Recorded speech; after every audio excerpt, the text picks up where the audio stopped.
आप क्या कहेंगे राहुल गांधी को लेकर जो इस तरह से बयानबाजी हो रहे हैं? साफ तौर पे कहा जा रहा है कि राहुल गांधी माफी मांगे। देखिए, हमारे वक्त ने आपको ए से लेके जेड तक सब बता दिया, ठीक है। देखिए, जिस तरह आप माफी की बात कर रहे हो, कंगना रनावत से कब माफी मंगवाने की बात करेगी भारतीय जनता पार्टी? लगातार देश की बेटियों के खिलाफ ऐसे अपशब्द बोलना, देश के किसानों को आतंकी बताना। और मैं एक बात बता दूं, उसी हरियाणा के अंदर विनेशा लेके बैठी है मुक्का और जाट लेके बैठा है हुक्का। ऐसा इलाज होगा, ऐसा इलाज होगा भाई साहब। अंदर घुसने नहीं दिया जा रहा। 44 उम्मीदवारों की लिस्ट लाए आप। ऐसी भगदड़ मची पार्टी में, ऐसी भगदड़ मची। 15-15 साल से जीतने वाले नेता कोई इस खंबे पे चिपक रहा है, कोई इस पंखे पे लटक रहा है। क्यों? क्योंकि आपने ऐसी दुर्गति कर दी हरियाणा की। आज बेरोजगारी दर के अंदर हरियाणा सबसे अव्वल पे आता है। जिस तरह किसानों की आंदोलन की बात हुई, किसानों के लिए कांटे बिछाते हो, अडानी अंबानी के लिए रेड कारपेट बिछाते हो। अब जनता तैयार है, तुम्हारी ऐसी बारात निकालेगी जिसका कोई दूल्हा नहीं होगा।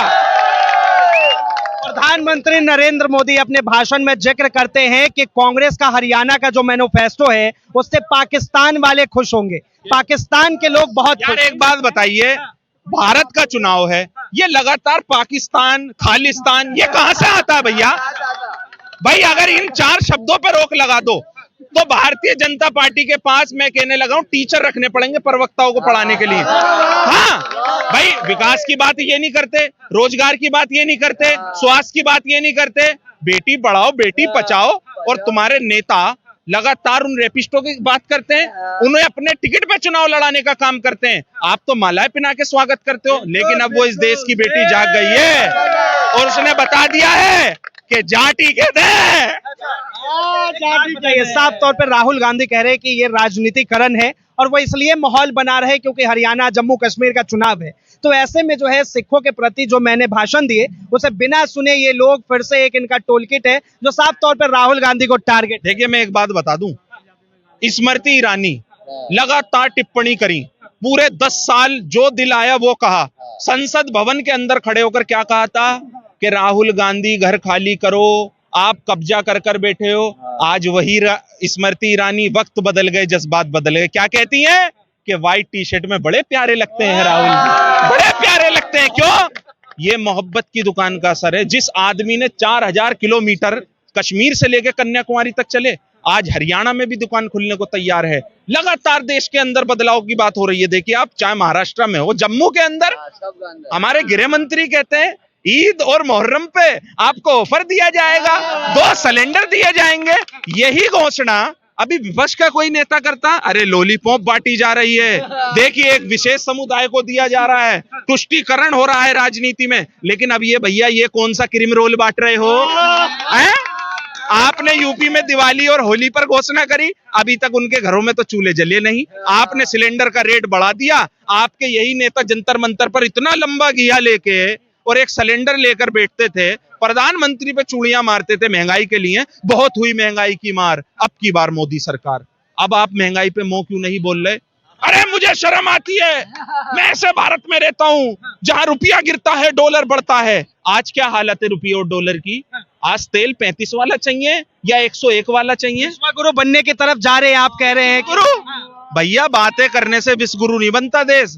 जिस तरह बेटियां इस देश के सम्मान के लिए विदेशों में जाके धोबी पछाड़ मारती हैं, ऐसे ही राजनीतिक नेताओं को जब तक ये बेटियों का अपमान करेंगे, इन्हें भी ऐसी धोबी पछाड़ मारेगी वो राजनीति के मैदान में। इन्हें सबक सिखाने का काम करना है अब। लेकिन साफ तौर पे हरियाणा जो है बीजेपी जीत रही है, उनका हवा बन रहा है, वो कह रहे हैं। भैया 400 पार की भी हवा थी, सब गैस निकल गई। ये इस देश की जनता है, बाबा साहब के संविधान से, अपने वोट के अधिकार से इस देश की जनता जिस राजा को गद्दी पर बिठाने का काम करती है और वो तानाशाही पर उतरता है, तो उसे उतारने का काम भी इसी देश की जनता करती है। जिस तरह आप 352 से 240 पर आ गए, हरियाणा में 1 साल से पूछने को तैयार नहीं है। वहां तो जमानत 1 साल पहले जब्त हो गई। बताइए, आपने सिलेंडर की बात की, अभी अब सरकार सिलेंडर 2 दे रही है, तो दिक्कत क्या है? 10 महीने क्या जलेगा भैया?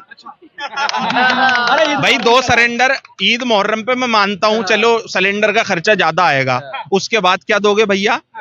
भाई आप तो नई नई घोषणा, आपने जब धारा 370 के ऊपर आप वहां चुनाव लड़ रहे हो तो आपको तो लॉलीपॉप बांटनी नहीं चाहिए हैं? आपके तो बुजुर्गों की पेंशन बहाल कर देंगे। अरे आप तो किसी देश में थोड़ी बैठे हो या किसी राज्य में आपकी सरकार है, आप तो प्रधानमंत्री, आपको केंद्र में सरकार चला रहे हो। भाई बहाल करो ना योजनाएं जो आपने कही थी। क्यों 2 करोड़ नौकरियां नहीं दी? क्यों लोगों के लिए आपने कहा था काला धन खत्म हो जाएगा, आतंकवाद खत्म हो जाएगा? कहाँ हुआ भैया? आपके कार्यकाल में सबसे ज्यादा हमारे जवान शहीद हुए। धन खत्म नहीं हुआ, नोट बदली हुए। भैया काला धन कम खत्म हुआ है, इस जनता का धन खत्म हो गया। काला धन खत्म हो ना हो, इस जनता की जो पूंजी थी ना उसका सत्यानाश कर दिया आप लोगों ने। क्यों? कभी आप नोटबंदी, कभी आप वोटबंदी। अरे भैया क्या लाइनों में ही लगे रहेंगे?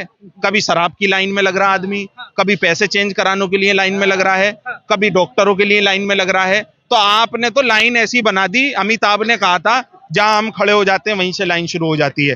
लेकिन मोदी जी ने क्या कहा? जब हम सरकार में आ जाते हैं तो वहीं से लाइन शुरू करवा देते हैं। अच्छा, कांग्रेस के कई नेता कह रहे हैं कि अब राहुल गांधी की लोकप्रियता से बीजेपी घबरा गई है। सच में मैं आपको एक बात बताऊं, बदलाव बिल्कुल आया है और भारतीय जनता पार्टी के पास मुद्दे नहीं है बात करने के लिए। सिर्फ क्या राहुल गांधी ने ये कर दिया, कभी जिन्ना ने ये कर दिया, वो जवाहरलाल नेहरू ने ये कर दिया, कभी उसने ये कर दिया।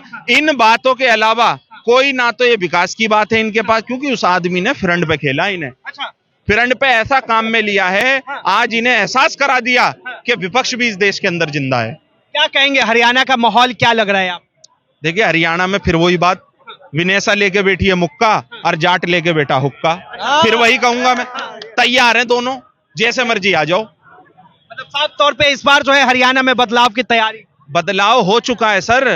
आपको ना तो मंच साझा करने के लिए प्रवक्ता मिल रहे हैं, ना आपको चुनावी समीकरण बनाने के लिए पुराने नेता मिल रहे हैं। भाई साहब हरियाणा हुडा सिटी आज भी हुडा जी के नाम से जानी जाती है। जो जिस तरह चमकाने का काम करा था हुडा जी ने। एक बात बताइए, आप कह रहे हैं कि वहां पे इनका 40 के 40 सीट लेके बैठे हैं, आपने उनका भाषण सुना होगा जो ये महिलाओं ने जो है जिस तरह से प्रोटेस्ट किया था ब्रजभूषण शरण सिंह का, कहा था ना उन्होंने दबदबा है, दबदबा था, दबदबा रहेगा। देखिए बृज सिंह भूषण के लिए मैं यही शब्द कहना चाहता हूं, जब उन्होंने इनके ऊपर आरोप लगाया तो क्यों भारतीय जनता पार्टी के नेता लगातार लिख लिख के चिट्ठियां वो बेटियां थक गई, आप क्यों नहीं पहुंचे कि लाओ जी हम बेटियों की बात करते हैं, हम तुम्हें न्याय दिलाएंगे? आपने तो उन बेटियों को और बदनाम करा।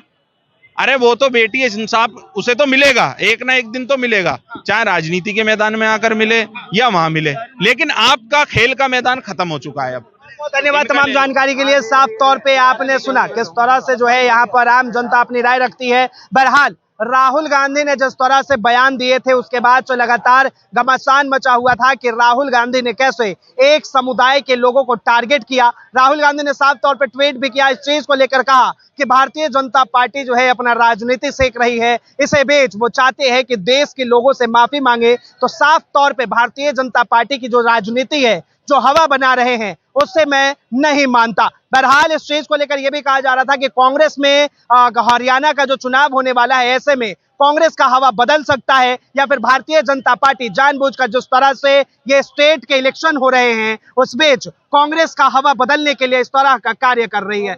बहरहाल इस चीज को लेकर आपके सोचते अपनी प्रतिक्रिया जरूर दें। फिलहाल के लिए इतना ही। ऐसे तमाम खबरों के लिए देखते रहे DS4।